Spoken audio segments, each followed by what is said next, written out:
So boys and girls, we are continuing with the chapter that is nature of contract.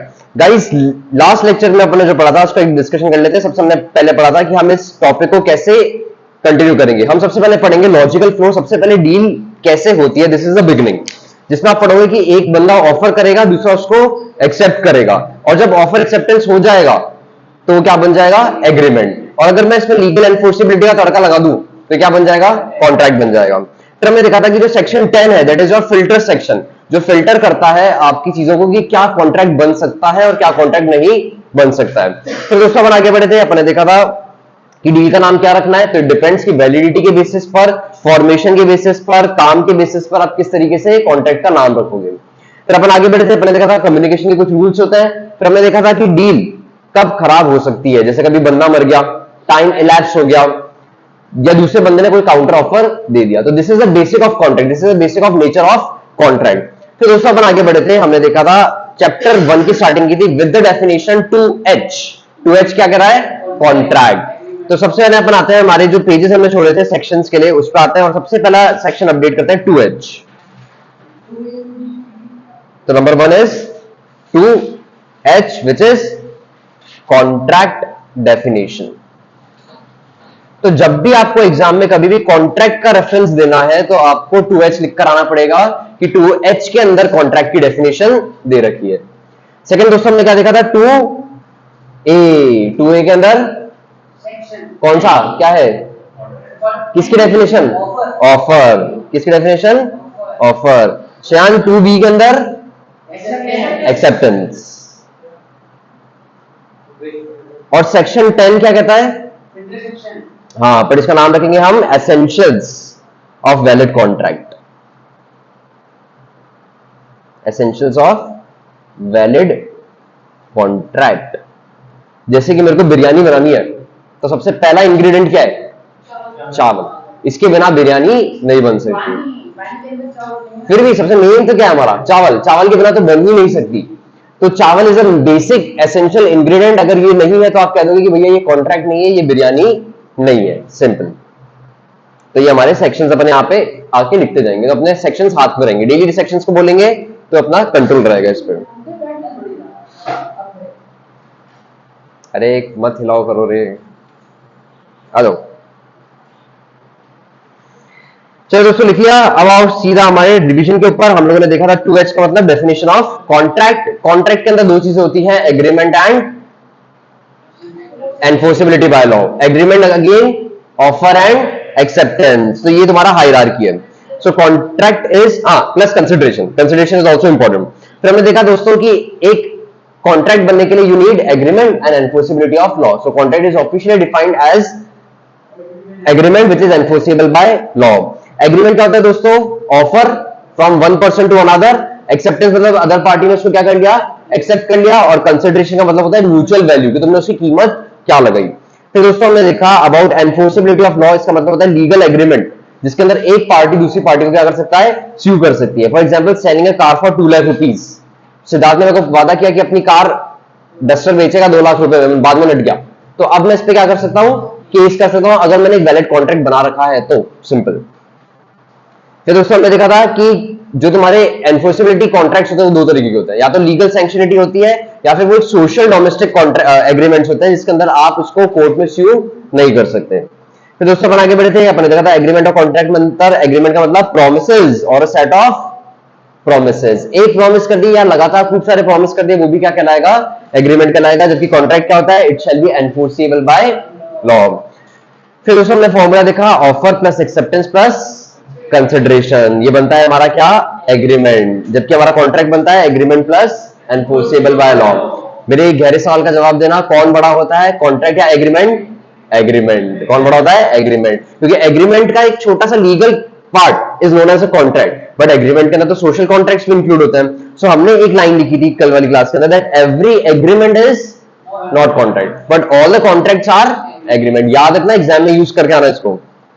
Consideration missing है तो तुम उसको क्या agreement मानोगे, आंसर इज नो। हम उसको एग्रीमेंट नहीं मानेंगे, क्योंकि समथिंग इन रिटर्न, इसको बोला था quid pro quo. Quid pro क्यो।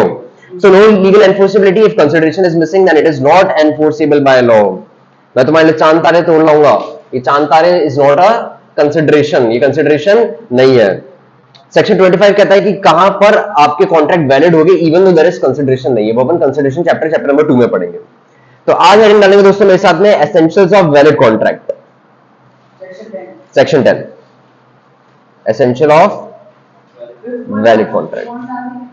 क्या कह रहा भाई?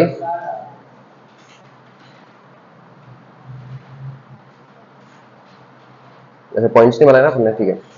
एसेंशियल्स ऑफ वैलिड कॉन्ट्रैक्ट,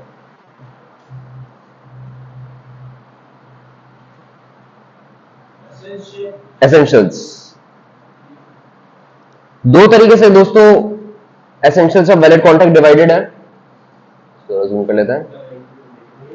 एक है तुम्हारे statutory elements, statutory elements ASSENTIAL, oh sorry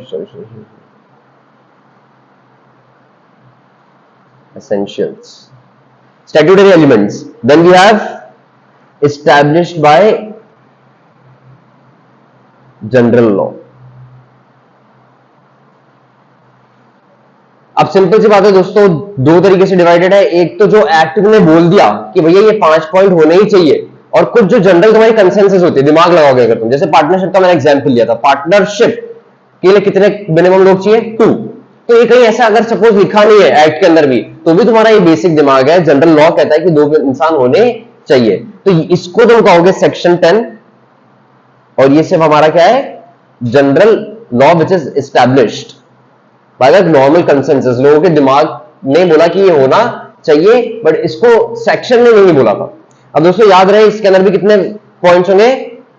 5 points, और इसके अंदर भी कितने पॉइंट्स होंगे? 5 पॉइंट्स। तो टोटल 10 पॉइंट होने चाहिए, तब तुम बोलोगे कि ये एक एसेंशियल ऑफ वैलिड कॉन्ट्रैक्ट है, ये चीजें होनी चाहिए, तब तुम उसको क्या कहोगे? कॉन्ट्रैक्ट कहोगे, सिंपल।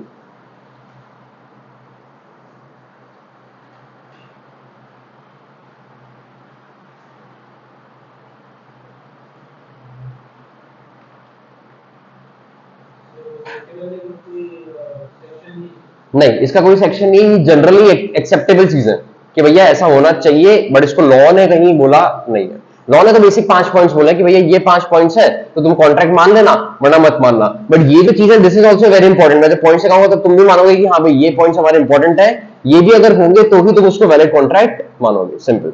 तो आओ दोस्तों पहले हेडिंग डालते हैं statutory element, and this is the section 10, very important. Statutory element section 10। सबसे पहला पॉइंट दोस्तों तुम्हारे सामने आ रहा है स्टैट्यूटरी एलिमेंट का, that is free consent. Free consent का मतलब बिना जोर जबरदस्ती के। श्याम को 5,000 रुपए का मोबाइल बेचना है और मुझे खरीदना है, मेरी फ्री कंसेंट है कि हाँ मैं खरीदना चाहता हूं। अगर इसने मेरे को हाथ में एक लाठी रख ली कि सर लेते हो कि नहीं, हाथ में बंदूक रख ली, सर लेते हो कि नहीं, हाथ में सूतली बांधा, सर लेते हो कि नहीं, तो this is not a free consent, ये फ्री कंसेंट नहीं है। सो पार्टी मस्ट एग्री, तुम क्या लिखोगे? Parties must agree on the same thing पर एग्री होना चाहिए, that is known as the free consent.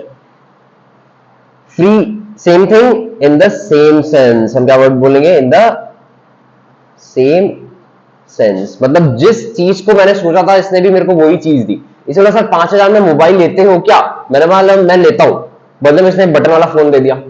मैं सोचा था टच स्क्रीन फोन जो इसके हाथ में था कि सर ये 5,000, ये ऐसे नहीं बोला, इसने बोला कि 5,000 में फोन लेते हो क्या?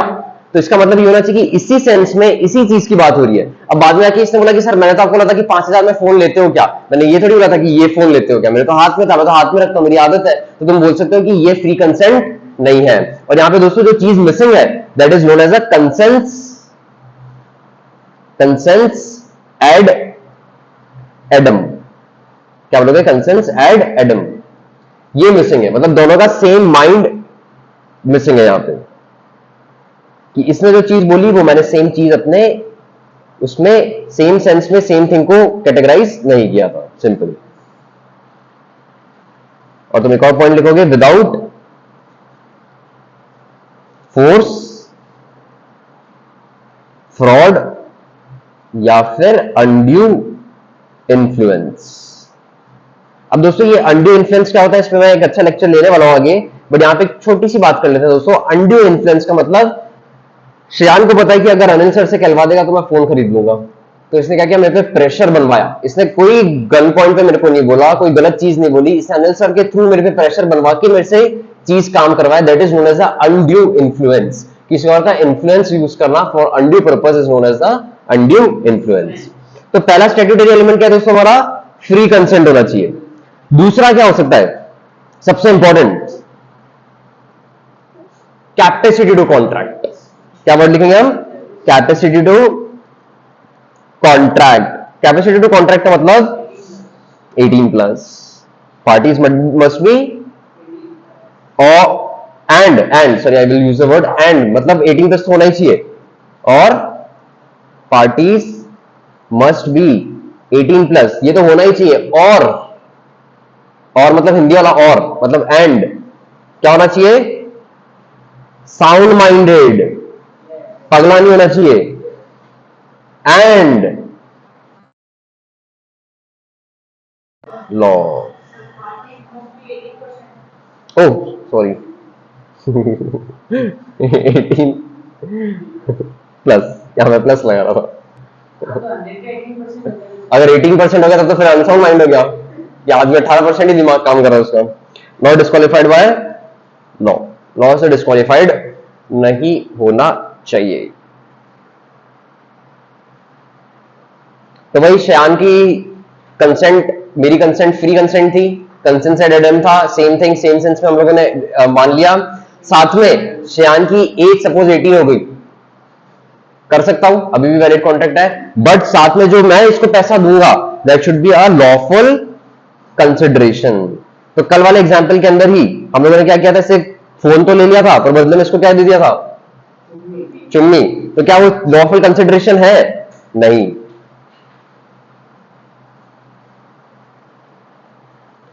तो श्यान ने बोला कि सर आपने चुन्नी दे दी, कोई बात नहीं, मजा आया, बट ये लॉफुल कंसिडरेशन नहीं है। अब मैं क्योंकि लॉ वाला आदमी हूं, तो मैंने इसको बोला कि भैया कंसिडरेशन का मतलब क्या होता है, समथिंग इन रिटर्न। तूने मुझे कुछ दिया, मैंने तुझे कुछ दिया, बट तुम्हारे सेक्शन 10 ने आगे क्या वर्ड यूज कर दिया, लॉफुल होना चाहिए। भैया हम इसको मानते नहीं है, तुमने रिटर्न में तो उसको कुछ भी दे दो, कुछ भी दे दो, वो नहीं माना जाएगा अगर वो लॉफुल नहीं है। तो it should be a lawful consideration. गाल खींच लिए, गोदी में बैठा लिया, हाँ ये सब नहीं चलेगा, आपको लॉफुल कंसिडरेशन देना चाहिए। हाँ इसको मेरी लॉ पता थी, लॉ तो मेरे को पता थी, मेरी इंटेंशन थी कॉपी लेना, मैंने दे दी। अब याद रहेगा तेरे को। So lawful consideration is there is something, there must be a legal something in return. तो वर्ड्स को फील करो गाइस, समथिंग इन रिटर्न नहीं चलेगा, it should be legal also. Next point, तो श्रेयान से मैंने फोन इसलिए खरीदा, अब सारी चीजें सिंपल चल रही है, ऑफर भी पक्का था, एक्सेप्टेंस भी पक्का था, मेरी जो कंसेंट एडम भी पक्का था, मेरा कैपेसिटी टू कॉन्ट्रैक्ट, दोनों बंदे 18 प्लस थे, दोनों के बीच में लॉफुल कंसिडरेशन हुआ। अब मैंने इससे फोन क्यों खरीदा, ताकि मैं उसमें बम बना सकूं। तो क्या कॉन्ट्रैक्ट माना जाएगा, नहीं माना जाएगा। सेक्शन 10 बोलता है कि भैया आपका लॉफुल ऑब्जेक्ट होना चाहिए, क्या होना चाहिए, लॉफुल ऑब्जेक्ट। अगर ये बम बनाने के लिए तुम फोन खरीद रहे हो, तो भले तुम कितना ही बाद में कहते हो कि हमारे बीच में तो जो कॉन्ट्रैक्ट हुआ था that was valid, section 10 will say is that it is not a valid contract as the object is not legal lawful. हाँ एम्यूनिशन भाई, वो उसके अंदर जो कॉन्ट्रैक्ट होता है that is enforceable by law, वो गवर्नमेंट के थ्रू हो रहा है ना, लाइसेंस दिया जा रहा है, पर्टिकुलरली उसका लाइसेंस गवर्नमेंट इशू कर रही है, तो लॉफुल है वो। अगर तू और मैं गन का वो कर रहे हैं कि भैया कॉन्ट्रैक्ट हो रहा है, लोगों को टपकाएंगे, हाँ ये दैट इज नॉट। हाँ भाई,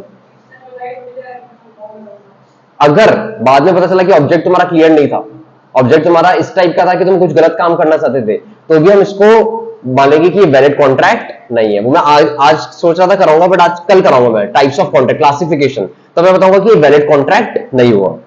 तो लॉफुल ऑब्जेक्ट में दोस्तों क्या लिखेंगे, purpose of deal can not be illegal, purpose shell not B illegal. दोस्तों वर्ड्स पे भी ध्यान देते जाना मेरे साथ, मैंने वर्ड यूज किया शैल, मतलब होना ही चाहिए, मैंडेटरी। मैंने मे वर्ड यूज नहीं किया है, मैंने यूज किया purpose shell not B illegal, मतलब इलीगल नहीं ही हो सकता है, और अगेंस्ट पब्लिक पॉलिसी।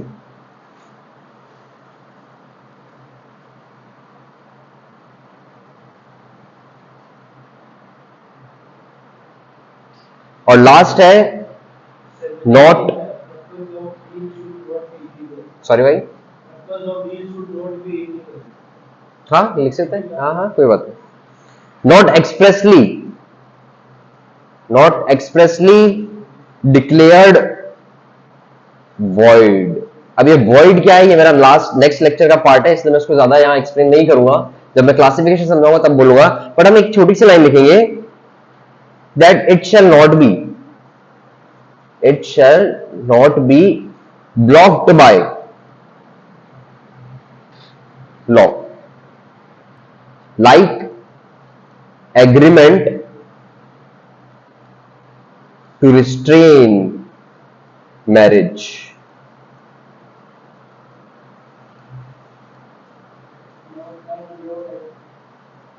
तो श्यान के पास में बहुत पैसा था, श्यान ने मेरे को 10 लाख रुपए दिए, बोला सर आप कभी शादी नहीं करोगे जीवन में, यूं ही। उसको, उसका बहुत पैसा था, उसको मेरी लाइफ बर्बाद करनी थी, उसने बोला that is known as restrain of marriage, मतलब आप किसी से शादी नहीं करोगे। तो इस टाइप की चीजों को लॉ एंटरटेन नहीं करता है, कि इसका ऑब्जेक्टिव ही क्लियर नहीं है, वेग ऑब्जेक्टिव है। It shall not be blocked by law like agreement to restrain marriage, restrain, RESTRAIN। तो दोस्तों ये है तुम्हारा सेक्शन 10। तो अगर तुमसे एग्जाम में पूछे कि सेक्शन 10 की चीजें सेटिस्फाई हो रही है या नहीं, तो तुम बोलोगे free consent, lawful, sorry, free consent, capacity to contract, lawful consideration, lawful objective and not expressly declared to be void। वापस से बोलेंगे, पहला free consent, capacity to contract, lawful consideration, lawful objective, not expressly declared as void, वो expressly declared to be void नहीं होना चाहिए। फिर दोस्तों हमारे सामने आ रहा है, हाँ सेकंड पॉइंट कहेंगे हम, establish bye general law.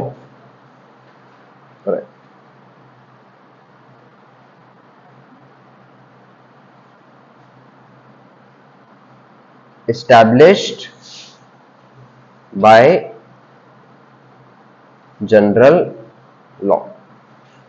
Again इसके अंदर कितने पॉइंट्स आएंगे, 5 पॉइंट्स। सबसे पहला पॉइंट तो बहुत इजी है, दैट इज टू पार्टीज। सबसे पहले क्या होना चाहिए, टू पार्टीज। हाँ टू पार्टीज होना बहुत जरूरी है।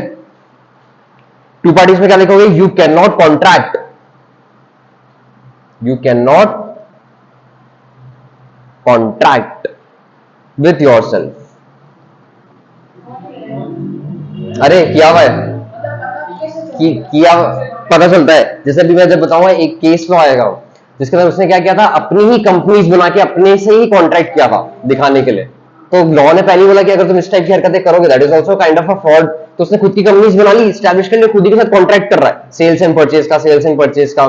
जैसे एक पेरेंट कंपनी बनाई थी, फॉर एग्जाम्पल लेता हूं, जैसे तुम्हें पता है कि जो वन प्लस है, ओप्पो है, वीवो है, इनका पेरेंट कंपनी एक है, एक ही पेरेंट कंपनी है। और अगर मैं इनके साथ में ट्रांजैक्शन इस तरीके के कर रहा हूं ताकि मैं डिसीव कर सकूं लॉ को, तो लॉ ने पहले ही बोल दिया कि दो पार्टीज का होना जरूरी है और लीगली सेपरेट एंटिटीज होनी चाहिए, simple. There must be a separate, यहां पे एक और पॉइंट लिख लेता है, सेपरेट ऑफरर एंड ऑफरी।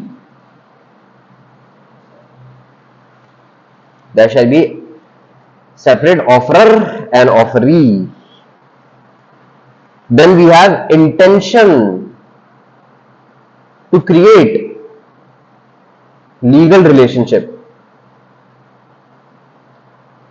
तो मेरा ऑब्जेक्टिव श्यान के साथ में लीगल रिलेशनशिप था ही नहीं, कोई और रिलेशनशिप था तो कैटेगराइजेशन नहीं होगा, ठीक है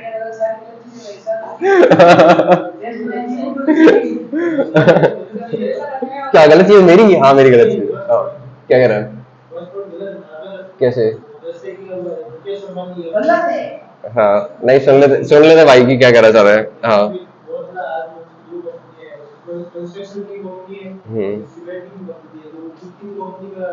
बेटा उसके अंदर दोनों कंपनी, जैसे तुमने कंपनीज पढ़ा, companies shall be registered with companies act, तो जब वो कंपनीज एक्ट के साथ रजिस्टर्ड हो गई, they become a separate entity.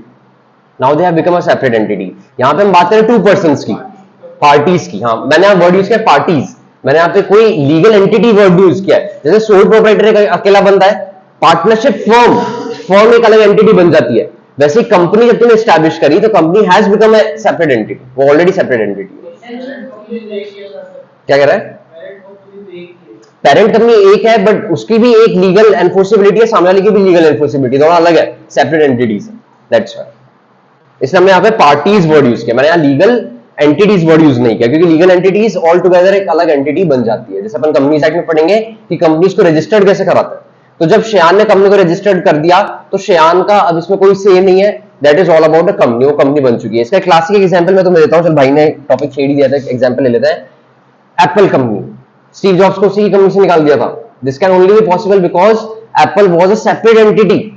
उसका उसके सीईओ से या उसके फाउंडर से कोई लेना देना नहीं है, क्योंकि वो एक सेपरेट एंटिटी है, it is working as a separate legal entity. तो उसकी जो बोर्ड मीटिंग हुई थी, उस बोर्ड मीटिंग के अंदर से इन लोगों ने क्या किया था, स्टीव जॉब्स को निकाल दिया था। बोर्ड मीटिंग कैसे कंडक्ट करते हैं, that is again a C inter topic, वो तुम्हारे कंपनीज एक्ट में आएगा। बट बोर्ड मीटिंग्स को कंडक्ट करना, बोर्ड मीटिंग्स के अंदर एजेंडास को डिस्कस करना, वो सब तुम लोग उसके अंदर पढ़ोगे जब तुम ऑपरेशनल टेक्निक्स और ऑपरेशनल मैनेजमेंट पढ़ोगे ऑफ सी इंटर, तब उसके अंदर पढ़ोगे।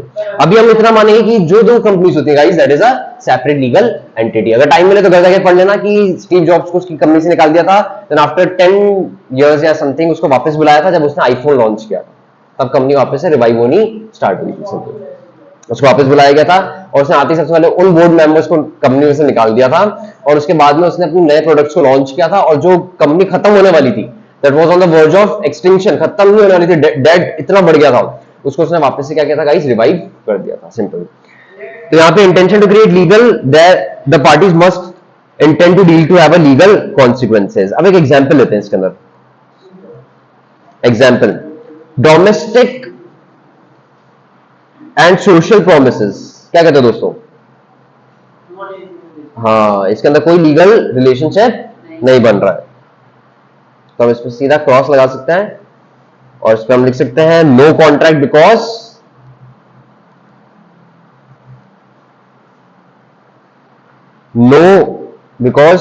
Legal intent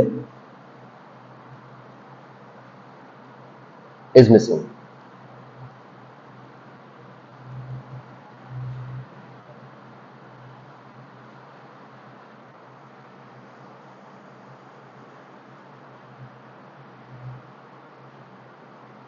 next is fulfilling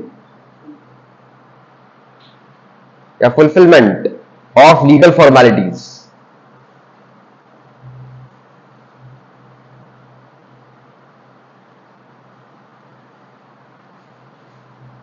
श्रेयान ने बोला फोन खरीदते हो क्या, मैंने बोला मैं लेता हूं भाई। दोनों के बीच में एक ओरल कॉन्ट्रैक्ट हो गया, ओरल एग्रीमेंट हो गया, क्या माना जाएगा? रिटर्न हर चीज लिख के दे, लिख के अपना अंगूठा लगा के दे। हाँ, कॉन्ट्रैक्ट एक्ट कहता है oral acts are valid, oral acts are valid. कल अभी जो नेक्स्ट टॉपिक के अंदर मैं तुम्हें क्लासिफिकेशन सिखाऊंगा, उसमें क्लियर कट बोला हुआ है कि ओरल एग्रीमेंट्स माने जाते हैं, बट इट इज एडवाइजेबल, मेरा वर्ड सुनना, इट इज एडवाइजेबल कि तुम उसको लिखकर ले लो। आज सपोज कि सिद्धार्थ कितने 3-4 साल से मेरे पास आ रहा है, बहुत भरोसा है मेरे को इस बंदे के ऊपर, इस तरह से मैं फीस दे दूंगा, मैंने कहा ठीक है दे देना, कोई रजिस्ट्रेशन फॉर्म नहीं भरवाया, दे देना। इस तरह सर मैंने तो आपको 1 लाख रुपए दे दिए, कौन मानेगा? इन दैट सिनेरियो आपका जो रिटर्न एग्रीमेंट, रिटर्न चीज होती है, वो एज अ एविडेंस फॉर्म में एक्ट करता है। सिंपल, रिटर्न नहीं चलेगा अगर तेरे को ट्रस्ट है मेरे पे, तो ओरल चलते हैं एग्रीमेंट्स। उन्होंने बोला oral agreements are valid but it is advisable कि आप उसको क्या करा लो, रिटर्न करा लो। तो एग्जाम में कभी दिख जाए कि ओरल एग्रीमेंट करा, एकदम से ये मत कह देना कि एग्रीमेंट वैलिड नहीं है, एग्रीमेंट्स आर वैलिड, बट आपको ये बताना पड़ेगा कि इट इज एडवाइसेबल कि आप क्या करो, उसको रिटर्न करवा लो। तो हम इसके अंदर एक एग्जांपल लिख लेते हैं, या लिखते हैं भाई oral agreement contracts are valid, भाई oral agreements are valid.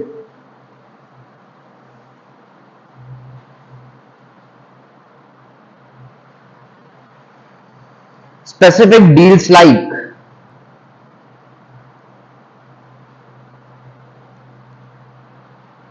selling of land and building, उसके लिए तुम एक प्रॉपर कॉन्ट्रैक्ट कराओगे, मस्ट बी, हाँ, रिटर्न एंड रजिस्टर्ड डील्स।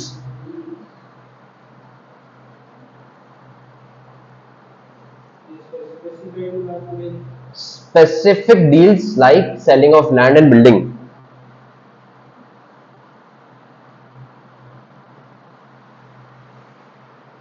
तो भाई तीन तो निपट गए, two parties, intention to, legal relationship and fulfilment of legal responsibility.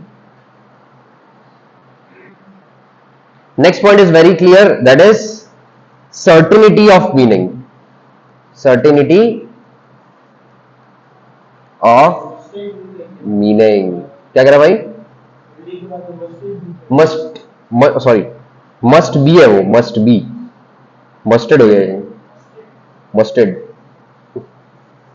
GTA के अंदर होता है ना Busted. Certainty of meaning, the terms must be clear and not वेग।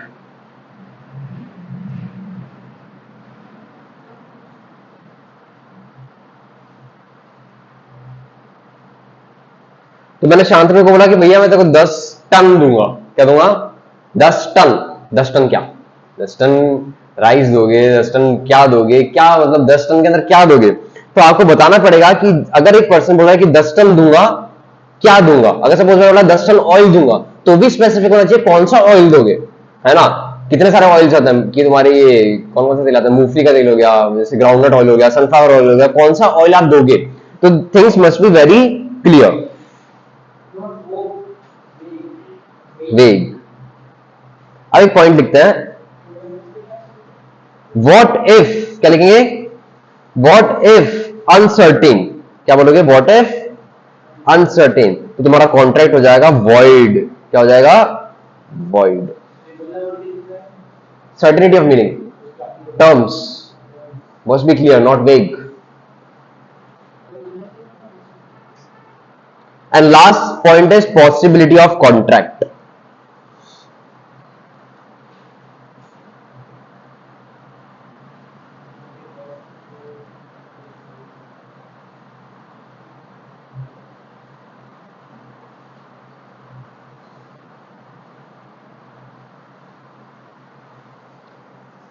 तो फिर श्याम ने बोला कि सर 5,000 रुपए में फोन लेते हो क्या? मैंने कहा ठीक है लेता हूं, कंसिडरेशन में फिक्स कर दिया।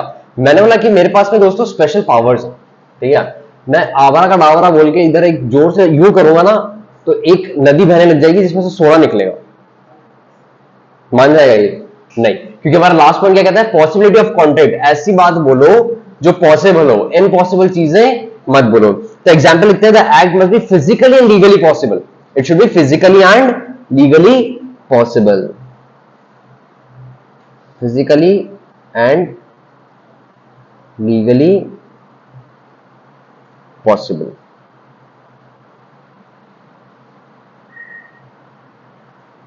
और इसके अंदर एक एग्जाम्पल लिखते हैं, कॉन्ट्रैक्ट, ये तुम्हारा आईसीआई का मटेरियल से उठाया है। Contract to find treasure. Treasure मतलब खजाना, by magic, is not a valid contract because it lacks the possibility of performance. और सॉरी गाइस, एक छोटा सा चेंज करना पड़ेगा, पॉसिबिलिटी ऑफ कॉन्ट्रैक्ट की जगह पॉसिबिलिटी ऑफ परफॉर्मेंस लिख लो।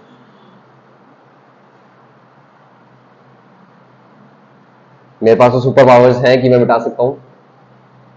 Possibility of performance, physically and legally possible, contract to find treasure by magic. तो ये हमारा लॉजिकल फ्लो है। अब आज का एक लास्ट चीज जो मैं तुम्हें दिखा रहा हूं, ऑफर, ये मैंने कल इसलिए नहीं बताया था कि ज्यादा हो जाता। Offer plus acceptance. मैंने आज किसी को ऑफर किया कि भाई क्या हम जीवन भर साथ रह सकते हैं क्या? मैंने किसी को एक वादा दिया, मतलब ऑफर किया, सामने वाले ने भी चलो सपोज एक्सेप्ट कर लिया, ठीक है? अगर उसने एक्सेप्ट कर लिया तो अब ये क्या बन जाएगा? अभी क्या बन जाएगा? एग्रीमेंट के लिए तो कंसिडरेशन भी चाहिए। मैंने उससे पैसा थोड़ी लिया, मैंने लड़की से पैसे थोड़ी लिए, नहीं, प्रॉमिस। क्या बन जाएगा? प्रॉमिस। ये एक वादा हो गया कि उसने ऑफर दिया, मैंने एक्सेप्ट कर लिया, ये एक वादा हो गया। अगर इसमें कंसिडरेशन ऐड हो जाएगा तो क्या बन जाएगा? एग्रीमेंट। ये मैंने कल इसलिए नहीं बताया था कि ज्यादा हो जाता, क्योंकि इतने सारे प्लस थे ना, तो मैंने कल पहले इसको पक्का किया, फिर आज इसको ऐड, थोड़ा सा चीज को ऐड किया। तो ये याद रखना कि offer plus acceptance is promise. तो बार बार जब मैं आगे की क्लास में ऑफर एक्सेप्टेंस हो गया तो उसको सीधा प्रॉमिस बोलूंगा कि हमारे बीच में वादा हो गया, that is a promise. Consideration का भी डिसाइड हो गया तो एग्रीमेंट बन गया, एग्रीमेंट को मैंने एनफोर्सेबल बाय लॉ करा दिया तो कॉन्ट्रैक्ट बन गया। तो दोस्तों आज के 5 पॉइंट्स को रिवाइज करते हैं और आज की सभा को यहीं खत्म करते हैं। कैसे? कौन से? कौन सा? Contract to find treasure? अच्छा, प्रॉमिस वाला रियल कैसे होते जा रहे हैं? देखो अभी तक तो रियल है नहीं है अभी फिलहाल तो फिलहाल तो रियल नहीं है। नहीं भाई, अपना अब ये रिलेशनशिप अपन से होता नहीं है सब। और रिवाइज करते हैं, मैंने पॉज कर दिया था ताकि बाकी की बेकार बातें कट हो जाए। तो क्या बाद में काट देता? ये बात भी सही है। अब guys, essentials of valid contract दो तरीके से डिवाइडेड है, एक स्टैट्यूटरी नीड्स है और एक हमारी जनरल लॉ है।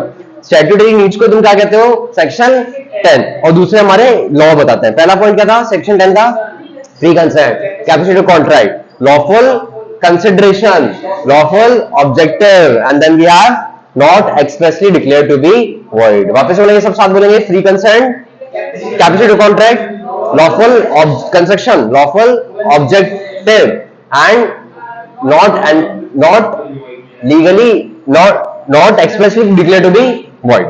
Then we have general established law के अंदर पहला टू पार्टीज होनी चाहिए, intention to create legal relationship होना चाहिए, fulfilment of formalities, then we have certainty of meaning and possibility of performance. इसको दोस्तों जब तुम याद करो तो कैसे याद करोगे वो भी ट्रिक बता देता हूं। पहले तो टू पार्टीज बोलोगे, ठीक है, फिर दो पॉइंट्स हमारे क्या है? लीगल के, legal relationship and legal formality, legal relationship and legal formality, then we have certainty of meaning, then we have possibility of performance. तो वापस बोलेंगे दोस्तों, two parties, intention to create legal relationship, then we have fulfilment of legal formalities, then we have certainty of meaning, then we have possibility of performance. This is all for today. आज का काम है तुम्हारा बस 10 points को याद करना, बाकी हम इसको आगे कंटिन्यू करेंगे। सिंपल।